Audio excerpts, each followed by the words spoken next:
Hello out there in the crypto world, DeFi, IoT. I want to talk today about this last AMA from PlanetWatch, which was last Wednesday. And I've been mulling this over, kind of wanted to get this video out before, and I thought, man, maybe I shouldn't, but I got to do it. I gotta dissect. I saw like Chris Coffey out and just pumping this. And I think you're being deceived on PlanetWatch. Nobody else, I mean, very few are into it. We're 30 grand into PlanetWatch. But I got some news I think you need to know. That's not necessarily good news.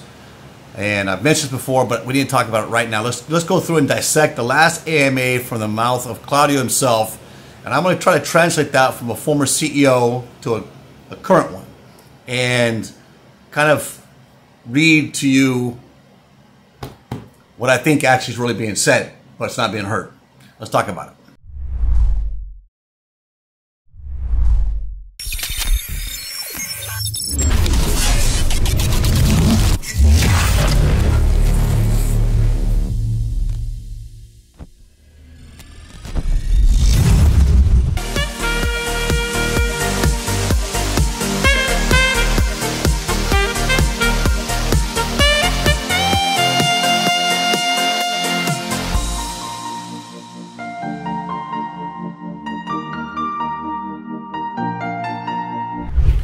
Okay, I'm on the road, so I am not the most tech savvy. I work with a younger generation. They're all in their mid-20s, basically. Well, throughout their 20s, 20 to 33. Most of them in their mid-20s. So I've got here on my other phone the AMA from Claudio from last week. Okay, and I'm gonna go through and talk about this. So if you want to go in and put this on and go with me on this, feel free to do it. I'm just gonna kind of try to get this out now and share this with you. All right. So understand something that, well, let's just get into it, because I'm just gonna go into it right now. Now, hopefully you can hear this. I would put it on the screen, but I really don't know how to do that on this phone I have with me. This is a newer phone. It's a Motorola, and I'm having a hard time with it. I've been struggling with this phone. So I'm going to go through it this way, just so I can get this out to you. And then I can plant the seed. You can do your own homework, all right? I'm not saying this is biblical, but I'm just telling you from my experience running an international business, an $80 million company for 12 years. And then after the 2008 financial crisis, where we started moving to when we started getting in trouble, and what we started to do, thinking, hoping we could save everything. Our intentions were good, but just moves we tried to make, and to inform people that were invested with us. And in this case, we are providing the infrastructure for the PlanetWatch project. And to come out and say that, well, we told you in the white paper it was going to go down. You weren't going to, once the recycle bin ran out, that you were going to, you were not going to be making as many tokens. But you never said in the white paper that you would 500 times saturate each of the types of areas, right? Type 4. Actually, I think it's up to 600 times. I think there's like 67,000 now. I haven't checked in the last few days. I've been so discouraged on this that I've just like bummed, really, because we've been deceived. And I don't think they really know what they're talking about. I think that they're actually reeling and never had actually run a business themselves. They've run departments maybe, but never been actually CEOs or in charge of these businesses. I don't care what they say, but what they're doing right now is demonstrating to me red flags now. We have stopped with PlanetWatch. We're pulling our PlanetWatch. I sent them back. You can send back your awares, by the way. Aware will take them back. If you got them in the last 30 days, they will take that back, and they'll credit back your credit card or wherever you bought it. So you can get your money back to Aware. So keep that in mind. We sent back 15, 18 of them.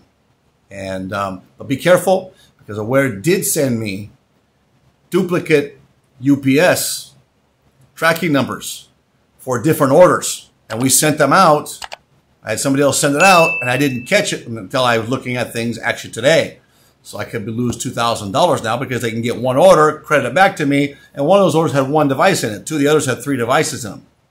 So I could lose $2,000. Aware's been working with us, so I want to give them the benefit of the doubt, but the experience we've had in buying in general, digital and crypto, has not been a very positive experience. There's been a lot of shortages.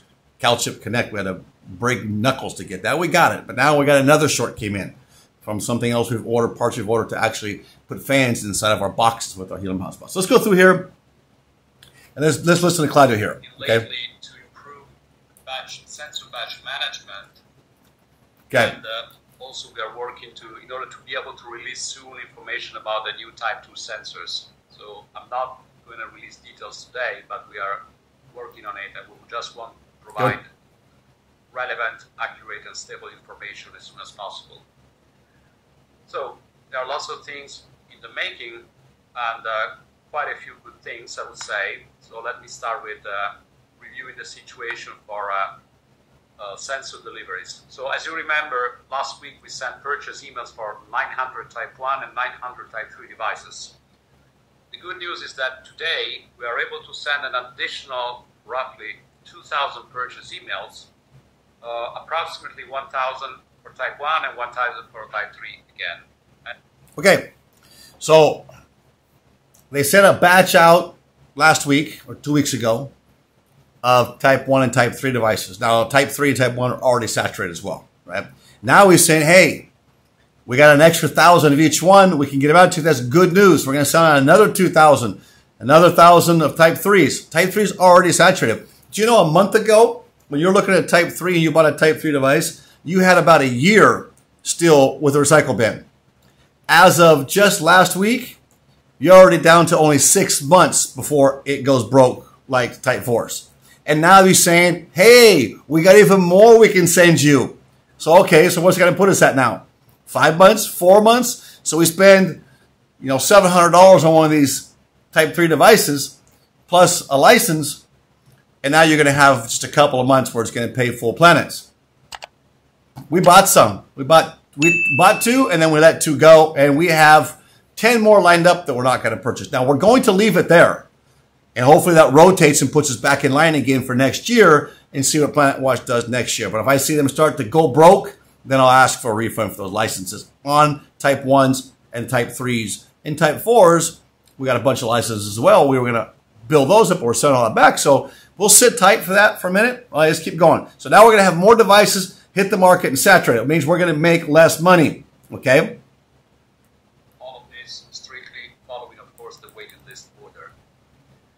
So today I cannot guarantee that all the people who belong to Q1 2022 will receive the email by the end of the month, because we are still trying to negotiate our way and catch up with a number of delays related to the pandemic, the war, and a number of very difficult circumstances which are well beyond our control. But these numbers are facts. You see that we are making a big effort to procure as many sensors as possible, and I think we have some good numbers today. Okay, I will keep it up. Now, talking about batches and waiting lists, I hope you have seen that we issued recently a blog post about the new waiting list management system. It was uncovered last week, and the goal is to bring both more transparency to the process of receiving sensors that you order from us, to keep you better informed, and to contract waiting times. So one of the features which I anticipate is that we want to move from quarterly to monthly delivery estimates, so we have a more precise view of how long you need to wait. This new system will be implemented with our new Explorer, PlanetWatch Explorer interface going live in April, and it will allow you to check in detail your order status, your exact position in the waiting list, the month in which you will be able to buy your sensor, the tracking number of your order, your invoices and credits notes, if any. And again, we are issuing blog posts about all the technical developments, so please make sure you check our webpage and the list of blog posts, because we have detailed instruction in order to follow up on all these things. Now, in connection with a new waiting list management system, we introduced a feature which I guess is not particularly welcome, but there is a good reason to do it. So we introduced a down payment requirement. So again, in order to reduce waiting times, we need to be able to buy large sensor stocks as soon as they become available. So this is essentially. Okay, so what he's saying here is this, and I hope you can hear that. What he's saying here is that in order to reduce waiting time, we're going to now do a different type of a system, a waiting system. Now, what about all of us that bought, you know, back in October of last year, back in, you know, September of last year for these type 1s that still haven't got type 1s? What of us have been on this waiting list for a long time already? Now they're going to switch it up. They're going to change it. And they're saying, what he's saying here is this. It's going to go back to monthly, and you're going to need to pay now 30% up front. And they have 4 months to get that to you. So instead of everything being quarterly, and they're calculating quarterly, they'll be able to get this out to you. They'll tell you monthly when it's your time to give them 30%, not when you're going to get it. And they have 4 months to get that to you. If they don't get that to you in 4 months, he's saying that they're going to refund the money. So what happens now if you've been waiting for a long time? Because try to go buy a type 1 now and tell me when you're going to get it. Most likely you're going to be it next year. So here's where the red flag comes up for me. They're asking for 30% up front. And his abusive vernacular was, well, industry standard is that, you know, for other types of devices and other projects, you have to pay everything and wait. You have to pay 100% up front and wait many months. Well, if he's referring to, you know, to CalChip Connect and others that charge us up front, Bobcat, for example, and others that charge you up front and take forever to get you your devices. Linkstocks, another one. Then those are companies that we really don't want to deal with. And Fast Miners created their niche because they came out and said, we'll get you stuff in 2 weeks. Now, sometimes they do some pre-order stuff, but most of it, once you get it, you got it in 2 weeks. It comes out to you. And people are willing to do that. In fact, people are paying $50, $100 more for the devices to get it right away. So that was an industry standard that was unethical. And they used our money to build their business. So I think what they're doing is going back and saying, hey, how did CalChip and how did Party Labs and these others build their business up without having to pay any interest? Free money. That's great. They just took our money. They charged us up front, gave us high hopes, and kept it. And now they're sending stuff to us. I just got stuff from April of last year, and now I hear them saying, you know what? Some of these hotspots are not, they're going to be non-existent come June of this year. Once they do their milestone 4, which actually looks like it's going to be more April or May. So I waited so long for possibly hotspots to actually not work. Or, and like Party Labs, they just gave my money back. They used the money, gave it back to me, and then never gave me an option to actually buy anything. It was a decent price, the same price, and promised me they would, but never did. So you're seeing the same song be sung here by Claudio and company, with PlanetWatch. You can go on and watch the rest of the video. He's going to talk more on things. He'll talk about, hey, you know, the white paper says that when we ran out of cycle band, when we saturated, that the cycle band will run out. So that's the way it is. It's accepted. Basically what he says. It's like, you know what? That's not the way you treat people who invested in your company. Because without us, PlanetWatch doesn't exist. And if that's the way he's acting right now, then it tells us they really don't care about us. They're really not all into an us like they talk about. Or they are in such deep trouble right now that they got no excuse. They can't say anything. And you know what? If they think that people are just going to buy these devices just to hook them up, just to save the planet, I think that's a good idea that we do our part. But if we're going to invest in infrastructure, then we need to be compensated for it. And that's what they promised they were to do. And they're not keeping that promise. Now, I see other people out there, they got these Latin groups down south, they're talking about, but we did it for the planet. Yeah, let's see what it's not paying anything, how much when they're talking about doing for the planet. I already saw some are starting to say, hey, wait a minute.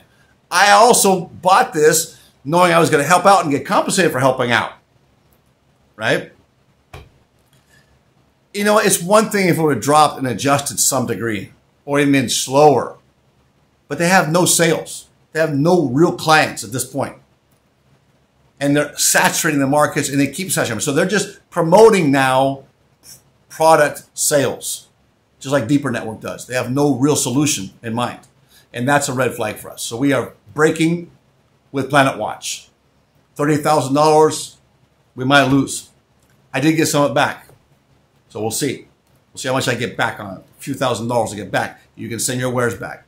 So I just kind of want to give you that update, kind of open your eyes a little bit, because I saw Chris Coffey out there saying, this is good, it's going to be more transparent. It's already transparent. They already fixed it. It's already transparent. We already know what it is. It's very transparent. And you know what? You have to put your money up until they got the product in, and then we bought it. That is ethical. That's ethics. And that's how you do business. You don't do business off other people's money and not compensate them for it. And especially, we got to wait for it now. We could lose our turn on a waiting list, and we wait for it, we don't even get paid for it. So it's like abuse on top of abuse on top of abuse, which tells me that I don't think that was their intention, but I don't think they planned well. They had an idea. They basically had certain goals they wanted to set, or they had basically their mission with their vision, but they had no foundation to how to achieve that. Hey, we'll just do it this way without really any experience of running an international company or even any major company being at the helm. And that's the way I feel about it. That's my opinion on it through my professional experience. And so we here at DeFi IoT, at this moment, we are on standby with a red flag and are discouraging people and our people we've been working with to continue with PlanetWatch until PlanetWatch actually does what they say they're going to do and sells that environmental data. Show me a client. Show me the money. And we will be here to support you more than the majority in the world will do it. I'm sure you feel the same way. DeFi IoT, hit the subscribe button, please. Give us a thumbs up if you like what we're talking about. We're just trying to be objective. I'm not like Chris Coffey. Our YouTube doesn't depend on PlanetWatch success, so you got to be careful who you listen to. And I'm not bagging on Chris Coffey, but he does need to preach the reality, or maybe he just doesn't understand. My experience, I think, has given me a little bit of an inside edge to understand when things are yellow flags and red flags are going up. I hope this helps. This is where we are. You do what you want to do. Do your research. It's just giving you what we're coming from and what our point of view is on PlanetWatch at this moment. DeFi IoT, we'll talk to you tomorrow. We hope you enjoyed this segment of our video with DeFi IoT. Remember, we're not professional advisors. We do this as a business, as a hobby, and we study, we experiment, and we want to share it with you. If you can get some benefit from this, great. What we do is we go out, we purchase with our own money, and we experiment to see what true results are. We want you to be able to share in our experiences so you don't have to lose like we have. If you can win where we've won, fantastic. Remember to do your own research and your own homework. It's very important before you make any decisions. We will see you in our next video.